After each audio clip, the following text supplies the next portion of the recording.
The bison didn't charge. It didn't trample. It simply stood in the middle of the HOA's precious botanical walking trail, chewing cud with the indifference of a beast that knew it didn't need to prove anything. Nearby, children screamed and scattered like pigeons, yoga mats flew through the air, and a woman holding a green smoothie dropped it mid-sip, watching in horror as the massive animal flicked its tail and walked straight toward the HOA gazebo. My bison, on my land near their park. I didn't break a single law. And as HOA President Karen screamed into her phone for animal control, her voice shrill with panic, I leaned back in my rocking chair with my morning coffee and said the words I'd been dying to deliver for months. So, about that fence. But to understand how we got here, you'd have to rewind 6 months. That's when it all began, with a fence, a fine, and a woman who seriously underestimated how stubborn a rancher can be. It all started when I finished installing the new fence along the southern side of my property. I wasn't doing it for looks. I was doing it because a few of my steers had gotten curious about the neighbors' flower beds and decided pansies made excellent salad. So I upgraded to a proper farm-grade post and wire setup, reinforced with a second layer of mesh to keep my livestock where they belonged. It wasn't pretty, but it was solid, safe, and legal. Or so I thought. The very next morning, I found a note taped to my gate. In all caps, printed on thick cardstock, was a formal letter from the HOA. According to them, my fence violated several community policies regarding height, material, color, and, this part really got me, visual tranquility. Apparently, the reflective metal on the wire disrupted the pastoral flow of the neighborhood and had been a source of complaints. That was HOA speak, for Karen didn't like it. She lived across the greenbelt in a faux Tuscan villa that came with a daily attitude and a ridiculous garden gnome collection. And somehow, she'd made it her life's mission to micromanage everyone within a 500-foot radius. I tried to be reasonable. I called the number listed on the notice and asked to speak to someone on the board. Instead, I got routed straight to Karen's voicemail, where she'd already prepared a message detailing her hours of availability and preferred method of contact. Email only, no phone calls, and absolutely no drop-ins. So I emailed. I explained the fence was well within the boundaries of my property, matched all county codes, and was erected for safety due to the presence of livestock. I even included the permit number. 3 days later, I got a reply. It was 1 sentence long. Your fence does not align with our community's aesthetic values. Please remove it by Friday or face penalties. I ignored it. Friday came and went. The fence stood. And then came the fine. A whopping $10,000. 10 grand for a fence that wasn't on their property, didn't obstruct any public view, and met every legal requirement. I was stunned. At first, I thought it had to be some clerical error. But no, attached to the fine was a 60-page PDF outlining the alleged violations, complete with photos taken from odd angles and bullet points about harmony, elegance, and material incongruity. I drove straight to the HOA office and asked for a meeting. Karen wasn't there, of course. Just a nervous receptionist and a junior board member named Steve, who looked like he regretted ever volunteering. He tried to explain it was out of his hands, that the president had insisted on the fine being enforced, and if I had any issues, I should take them up at the next HOA board meeting. I did just that. When I showed up, the room was packed with retirees, overly interested neighbors, and a few smug faces I recognized from around the block. Karen sat at the head of the table like some queen on her plastic throne, wielding a printed agenda and a silver bell she rang any time someone raised their voice. I presented my case calmly, showing all the legal documents, the livestock safety regulations, even aerial maps showing that not a single part of the fence encroached on common property. Karen smiled, nodded, and then said, "It's not about legality, it's about community standards." The board voted 4-1 to uphold the fine. The one no vote was Steve, who avoided eye contact with me on the way out. I walked out of that meeting vibrating with frustration. $10,000 over a fence built to keep animals in. A fence no one could even see unless they were intentionally snooping. And all because the self-proclaimed protector of neighborhood serenity didn't like seeing rural functionality from her wine cellar. I could have taken it to court, sure. I could have spent months fighting over paperwork, arguing clauses, and dealing with more nonsense. But I had a better idea. That night, I sat on my back porch with a bourbon in hand and stared out over the pasture. The air was still, the stars clear, and the silence interrupted only by the occasional moo from a cow settling down. Then it hit me. If Karen thought a fence was disruptive, what would she think of what the fence was for? That was when I called my cousin Earl in Montana. Earl runs a bison preserve. He's got the permits, the expertise, and more importantly, the hookups. I told him what happened. He laughed so hard he choked on his chew. And then he said, "You want some buffalo? I'll send you the tamest ones we got." Of course, I didn't just throw bison into my field without checking the legal side. I knew what I was doing. I spent the next few weeks researching wildlife permits, checking containment protocols, and upgrading my property boundaries with steel-reinforced gates and solar-powered alarms. I met with the local agricultural extension office, who confirmed that as long as I had proper fencing, signage, and care plans, I could house bison on private land. I didn't tell a soul, not even my closest neighbors.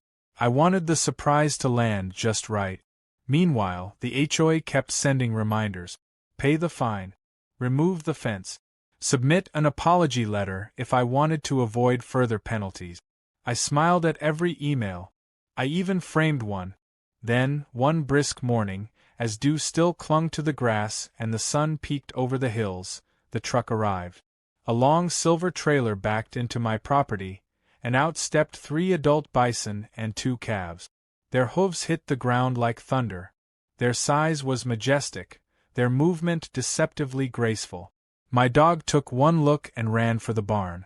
By noon, the bison were grazing peacefully, adjusting to their new home. I had a high-grade feeding station set up, watering troughs installed, and clear signs warning anyone not to approach.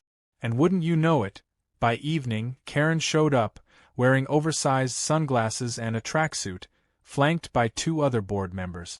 She stared at the bison like they were UFOs. "What is the meaning of this?" she snapped.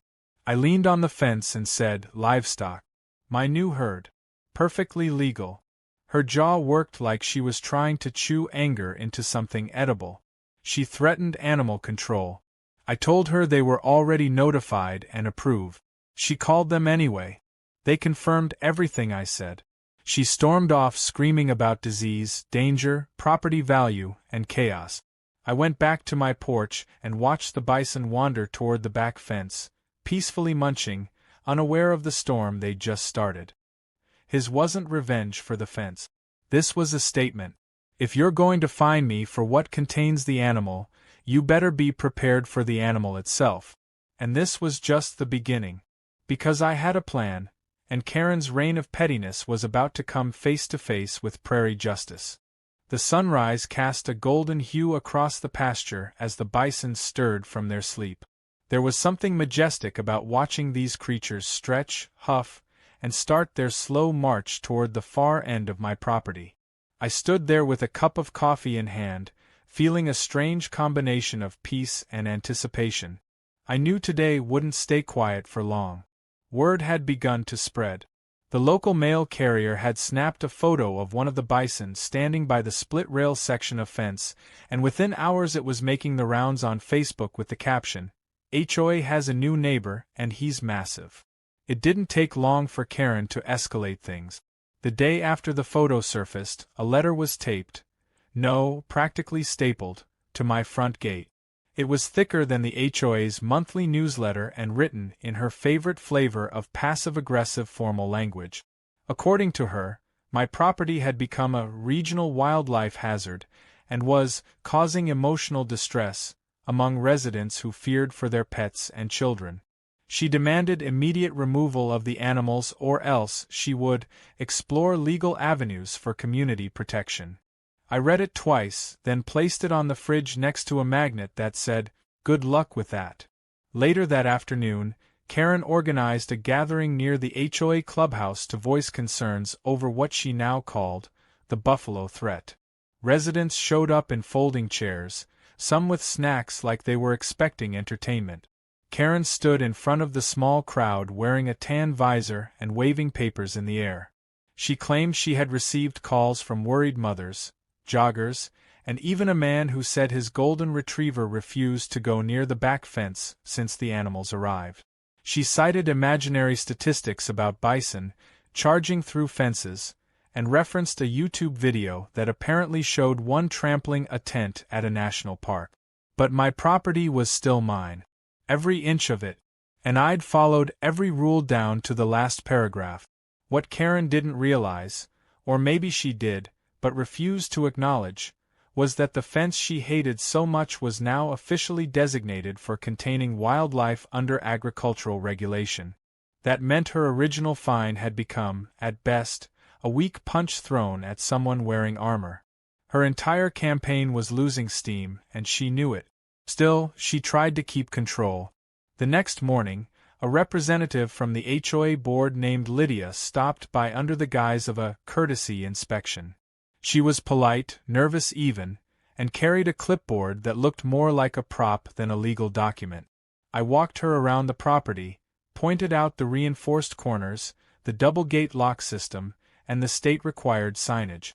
When she asked if I had a containment plan in case of an escape, I pulled out a laminated folder containing all the permits, safety procedures, and even the contact number for a licensed bison wrangler 3 towns over. She looked almost relieved. I had a feeling not everyone on the board was thrilled about being dragged into Karen's personal feud.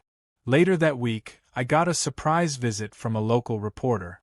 Apparently, someone had tipped off the press about the ongoing saga, and now they wanted to do a human interest story. At first, I hesitated. I didn't want to turn this into a spectacle. But then I realized that the HOA had been quietly feeding their version of events to the community, painting me as some rogue rancher unleashing beasts for revenge. The truth deserved a voice too. I agreed to the interview. The piece aired 2 nights later. It was light-hearted, cheeky even. They showed footage of the bison grazing peacefully, highlighted the legality of my permits, and ended with a slow-motion clip of one calf playfully running near a fence line. The reporter described me as the cowboy who fenced the law with logic, and the whole thing ended with a chuckle-worthy line about how sometimes the best way to shut down nonsense is with a little grass-fed dignity. Karen was not amused. The next HOA newsletter arrived with an emergency section titled Public Safety Update. It featured a hilariously dramatic article about the risks of sizable untamed wildlife and warned parents to keep children away from the back greenbelt. One paragraph even suggested that nearby residents consider motion sensor sprinklers to deter the animals, as if bison were no different than raccoons. I nearly choked on my coffee reading it. By now, other neighbors were beginning to pick sides. Some thought the bison were a menace. Others were secretly thrilled to have something exciting to talk about. One couple even asked if they could host a photo shoot for their kid's birthday with the bison in the background. I politely declined, didn't want to start a zoo, but I appreciated the gesture. The mood was shifting, and Karen felt it. She responded by organizing a petition. She went door to door with a clipboard, trying to collect signatures to have the animals removed. What she didn't count on was that many people were tired of her power trip. A few politely declined. Others flat out refused. One neighbor told me she asked if he was concerned for his dog's emotional stability. He replied, "My dog sleeps 22 hours a day and hasn't even noticed the bison." Only a few actually signed, mostly the HOA loyalists and one guy who Karen bakes cookies for every Christmas. In retaliation, Karen began pushing for a new policy at the next board meeting. Something about redefining hazardous agricultural activity within a set perimeter of common areas. I knew it was aimed squarely at me. But again, her timing was terrible. The very next day, a group of school children visited the local farmers' market and saw the bison from afar. Their teacher took a picture and posted it online with a caption thanking local ranchers for maintaining healthy ecosystems. It got picked up by the local nature group and shared over 1,000 times. Karen's campaign to label the bison as monstrous threats now had to compete with school kids calling them majestic. The board meeting was an awkward affair. Karen tried to deliver her motion with her usual self-righteous tone, but this time there was pushback. One member asked why the HOA was spending so much time on a single neighbor's livestock when real maintenance issues were being ignored. Another said she was tired of being dragged into a feud that seemed personal. The vote was postponed. Later that night, I was out near the fence checking the electric sensors when I noticed something odd. The gate that faced the jogging trail had been left unlatched. That was strange. I'd secured it myself earlier. I double-checked the lock, then pulled the security camera footage. What I saw wasn't just suspicious, it was infuriating. Around 5:47 p.m., an HOA landscaper had wandered up to the gate with a weed trimmer, opened the latch to pass through, and walked into the greenbelt to clear some brush. But when he came back out, he forgot to close it properly. He didn't even check it. The gate swung open just a bit and stayed that way for hours. If one of the bison had wandered in that direction, they could have easily walked straight into the jogging trail or, worse, the HOA park. My bison hadn't moved because they were too busy rolling in mud on the other side of the pasture. But the risk had been real. I didn't yell. I didn't call the HOA in a rage. I simply downloaded the footage, edited it for clarity, and saved it to a USB drive. The next time Karen accused me of negligence, I'd be ready. Because this wasn't just about fences or animals anymore. This was about control, accountability, and who got to dictate the rules when the rule-maker couldn't follow them herself. The bison were here to stay. But now, so was the truth. It was just after sunrise when my phone buzzed with a barrage of messages. At first, I figured someone was sharing another meme of Karen. Those had been floating around lately, especially the one with her holding a bullhorn labeled Buffalo. But this was different. One message from my neighbor Cole simply read, "Dude, your buffalo are in the park." I stood frozen on the porch, the coffee in my hand suddenly forgotten. For a split second, my heart sank. I raced down to the pasture, where sure enough, the main gate on the west side was wide open, and the bison were gone. Not all of them, just 2 adults and a calf. I followed the fresh hoof prints across the damp grass, past the trail line, straight into the shared HOA green space. And there they were. The calf was happily chasing butterflies near the edge of the park's swing set, while the 2 adults grazed calmly by the community fountain. It would have been picturesque if not for the screaming residents. One woman held her small dog like a shield. Another was on the phone with emergency services, yelling something about a buffalo stampede, which was hilarious considering the animals were moving slower than molasses uphill. I walked briskly toward them, staying calm, making no sudden movements. Years of working with animals had taught me panic never helps. What did help, however, was a 5-gallon bucket filled with sweet feed. I shook it gently and called out, and like obedient cows at dinner time, the bison began to plod toward me. Just as I got them halfway back across the field, a police cruiser pulled into the HOA lot, lights flashing but siren off. An officer stepped out, hands in the air, as if he were facing down armed fugitives. I quickly waved to get his attention and explained that the animals were mine, fully permitted and not aggressive. To his credit, he didn't escalate things. In fact, once the bison were back inside the fence, he looked more amused than concerned. He asked to see the permits, which I provided, and then he chuckled as he said, "You wouldn't believe the call we got. Lady said there were buffalo attacking children." One of the calmest situations I've ever responded to. Of course, that lady was Karen.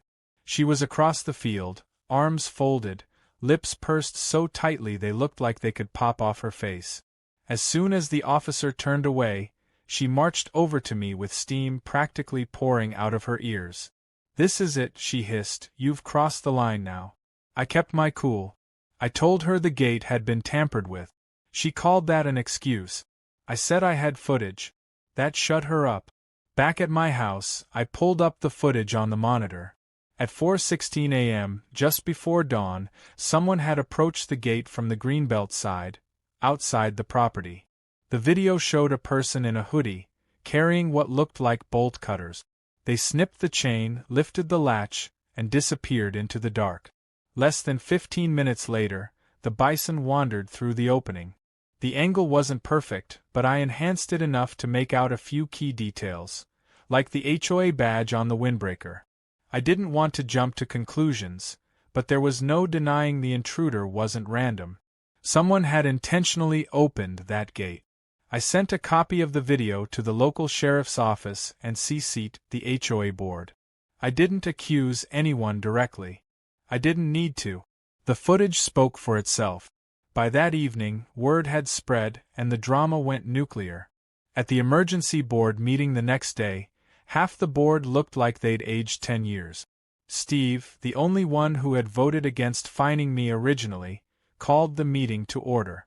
Karen sat silently, arms crossed, refusing to look up from her binder. When Steve played the video, gasps went around the room.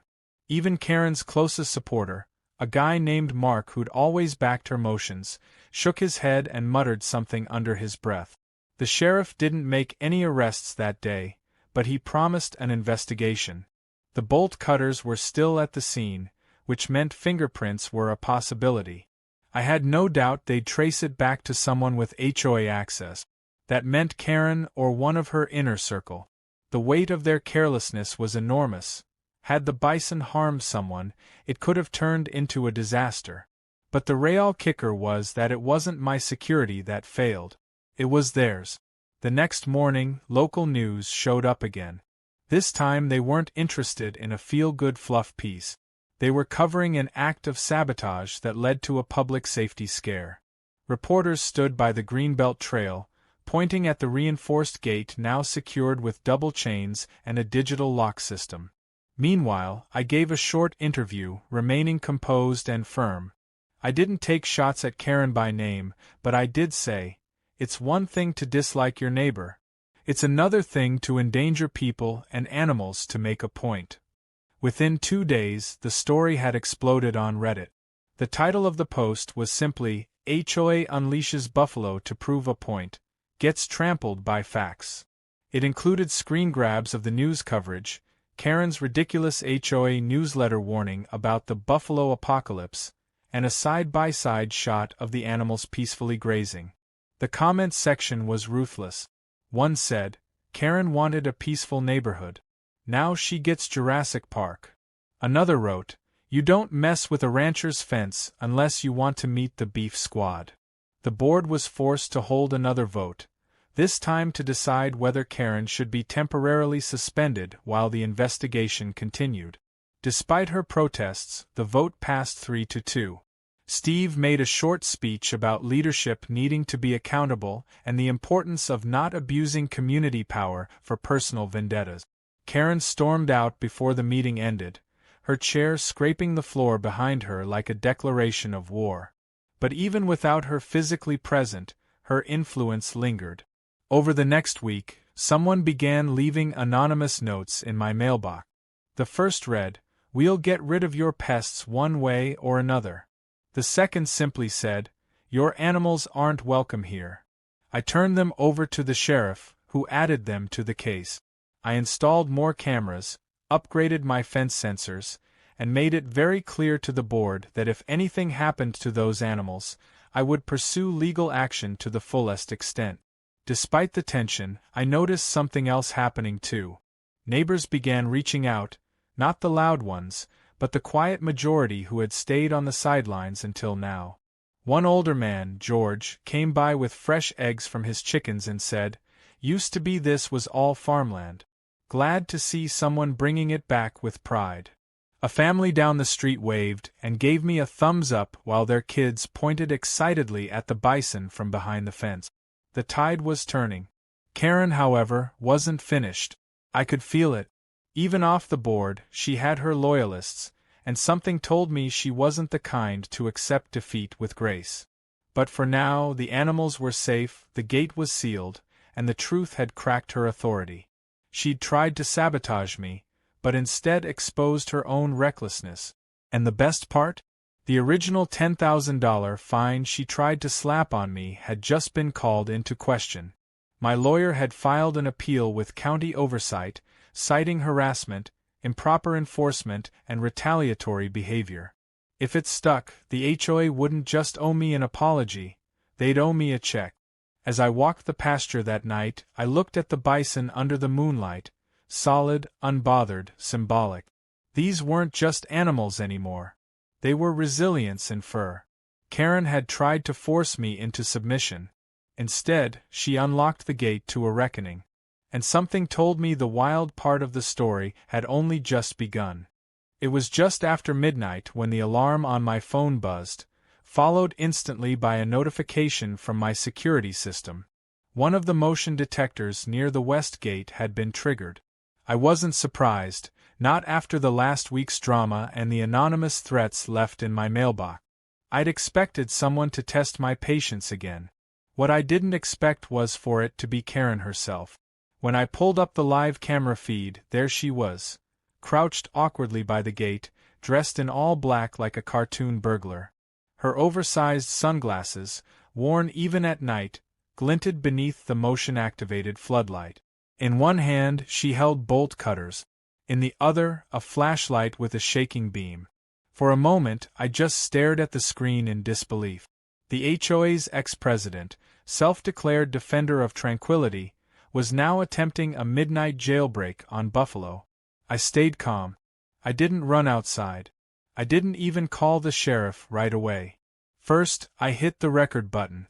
My cameras were already set to archive automatically, but I wanted a separate copy of this ridiculous scene. Karen struggled with the gate's double chain system, clearly underestimating just how reinforced it had become.